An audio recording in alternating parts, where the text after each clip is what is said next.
Dziś zapraszam Was na turbo soczyste mielone z ciap kapustą.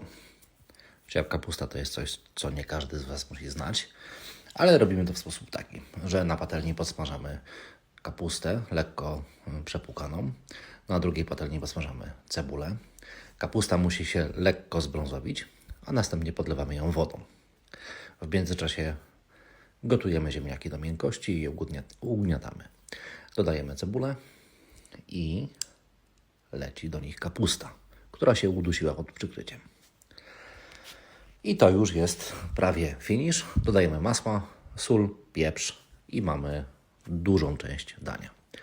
Następnie lecimy z mielonymi. Dodajemy czerstwe pieczywo, które zalewamy mlekiem. W moim przypadku to był rogal. Dorzucamy mięso, drugą część cebuli, przyprawy, 2 jajka i wszystko bardzo dokładnie